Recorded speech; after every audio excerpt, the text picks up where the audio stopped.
ओह अबे ये रोबोट्स कहाँ गए? मुझे अभी अभी एक नाइटमेयर आया है जिसमें एआई ने दुनिया पे टेक ओवर कर लिया था। ओह अच्छा नाइटमेयर था, मुझे एक टॉपिक मिल गया बात करने में। तो चलिए इसे लॉजिकली ब्रेक डाउन करते हैं। तो गाइस, मैं हूं अली सैन और ये है मेरा टर्न। तो आज इसे एक नाइटमेयर आया कि एआई ने दुनिया पे टेक ओवर कर लिया है। तो क्या ये सच में हो सकता है? क्योंकि इसी की तरह काफी लोगों के दिल में ये डर है कि एक ना एक दिन एआई ने दुनिया को काबू कर लेना है। तो चलिए इसे लॉजिकली ब्रेक डाउन करते हैं। तो देखो, टर्मिनेटर की अल्ट्रॉन की तरह बिल्कुल नहीं होने वाला। क्यों? वो भी मैं आपको आगे चल के बताता हूँ। लेकिन कुछ रियल लाइफ रिस्क हैं और वो रिस्क मोस्टली हमारे यूज करने के तरीके से आते हैं कि हम ह्यूमंस एआई को कैसे यूज करते हैं। तो सबसे पहले तो ये जानना जरूरी है कि लोग एआई से क्यों डरते हैं। लोग इसीलिए डरते हैं क्योंकि एआई बहुत तेज है, ये डेटा एनालाइज कर सकता है, ये काम ऑटोमेट कर सकता है और कभी कभी ह्यूमंस को ट्रिकी टास्क में हराता है। ये स्पीड बहुत ही प्रिसाइज लगती है तो दिमाग इमेजिन करने लगता है कि अगर ये स्पीड, ये टेक्नोलॉजी पावर से आने लगे तो हम तो कहे अब बारी है ये एआई असल में है क्या। तो देखो, आजकल जो तुम एआई यूज करते हो वो एक नैरो सिस्टम है। ये सिर्फ एक ही काम में एक्सपर्ट होता है जिसके लिए बनाया जाता है, जैसे कि फेस रिकॉग्निशन, चेस खेलना, ट्रांसलेट या डायग्नोज करना। एक एआई जो स्पेसिफिकली एक ही काम के लिए डिजाइन किया गया है वो सिर्फ उसी काम में एक्सपर्ट है, इसलिए इसकी कोई फीलिंग्स, डिजायर्स या इमोशंस नहीं होते। तो आजकल के एआई को ये कहना कि दुनिया पे टेक ओवर करेगा, तो इसका ये मतलब है कि तुम अपने टोस्टर को अपने कपड़े प्रेस करने के लिए एक्सपेक्ट करते हो और ये चलाने के लिए सर्वर्स, इलेक्ट्रिसिटी या ह्यूमंस चाहिए होते हैं। अगर इलेक्ट्रिसिटी, सर्वर्स या ह्यूमंस ना हो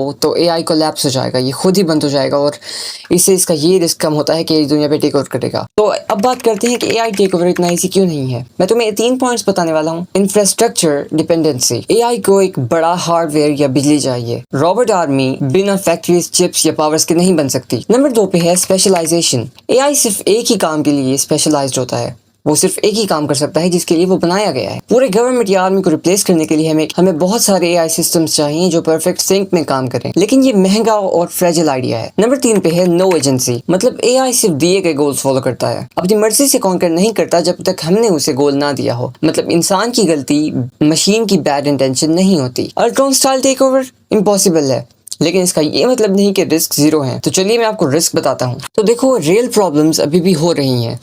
अगर आप एआई के बारे में नहीं जानते तो चलिए मैं आपको सिंपल एग्जांपल्स में समझाता हूँ। सबसे पहला है डीप फेक्स या मिस इन्फॉर्मेशन। सोचो आप एआई से फेक वीडियोस, ऑडियोज या पिक्चर्स बना सकते हो जिसमें आप किसी पॉलिटिशियन, सेलिब्रिटी या किसी भी शख्स को कुछ बोलता हुआ दिखाई दे सकते हैं जो कि उसने कभी बोला भी ना हो। लोग कंफ्यूज हो जाते हैं, बिलीव कर लेते हैं, फेक न्यूज स्प्रेड हो जाती है और असली और नकली के दरमियान डिफरेंशिएट करना मुश्किल हो जाता है। नंबर 2 पे है autonomous cyber attacks. AI hackers को हेल्प कर सकता है, जैसे पासवर्ड्स गेस करना, सिस्टम्स हैक करना या ऑनलाइन स्कैम्स ऑटोमेट करना। सब सुपर फास्ट है। इमेजिन करो, एक एआई हैकर हजारों लोगों को 1 मिनट में चकमा दे सकता है। नंबर 3 पे है autonomous weapons and surveillance. AI weapons या कैमरा के साथ कंबाइन कर दिया जाए तो वो ऑटोमेटिकली टारगेट फाइंड कर सकता है या फिर लोगों की हर मूवमेंट ट्रैक कर सकता है। अगर ये गलत हाथों में चला जाए तो ये बहुत डेंजरस है। नंबर 4 पे है पावर कंसंट्रेशन। अगर एक छोटा ग्रुप या गवर्नमेंट पावरफुल एआई कंट्रोल करे तो वो डिसीजंस, इकोनॉमी या पॉलिटिक्स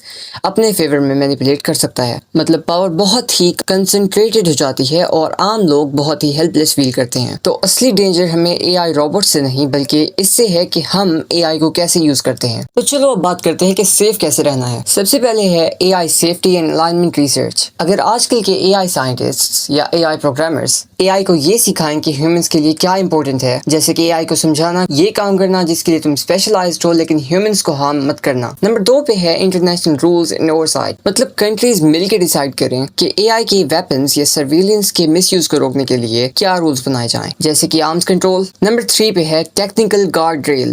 मतलब एआई में ऐसे फीचर्स होने चाहिए जिसे हम इमरजेंसी की सूरत में रोक सकें, जैसे कि बिग शटडाउन बटन या फिर एक्सप्लेनेबल डिसीजंस। नंबर 4 पे है पब्लिक पॉलिसीज एंड अवेयरनेस। मतलब गवर्नमेंट्स या ऑर्गेनाइजेशंस ऐसे लॉज बनाएं जिससे डीप फेक्स, ऑटोमेटेड स्कैम्स और एआई मिसयूज को रोक सकें। मतलब आम लोग भी सेफ रहें और एआई मिसयूज भी इजी ना हो। मैंने तुझे सिर्फ अपनी नाइटमेयर के बारे में बताया था और तू फिर से बैठ के अपनी एक्सप्लेनेशन डायरी खोल के। ओह सॉरी ब्रो, तूने मेरे एक्सप्लेनर इंस्टिंक्ट को जगा दिया था। चल सो जा। तो गाइस ये तो सो गया। तुम लोगों को डरने की जरूरत नहीं है, क्योंकि एआई कभी टर्मिनेटर या अल्ट्रॉन की तरह टेक ओवर नहीं करने वाला। लेकिन अगर इसका गलत इस्तेमाल होता है तो ये जरूर टेक ओवर करेगा। और अगर आप लोग पर्सनली सेफ रहना चाहते हैं तो अपने पिक्चर्स, अपनी वॉइस नोट्स ये सब सेफ रखें और इन सब चीजों को प्राइवेट रखें। तो अपनी सेफ्टी पे फोकस करें, फेयर पे नहीं। अगर आपको वीडियो पसंद आई हो तो वीडियो को लाइक कीजिए, चैनल को सब्सक्राइब कीजिए। मिलते हैं नेक्स्ट वीडियो में, तब तक के लिए बाय।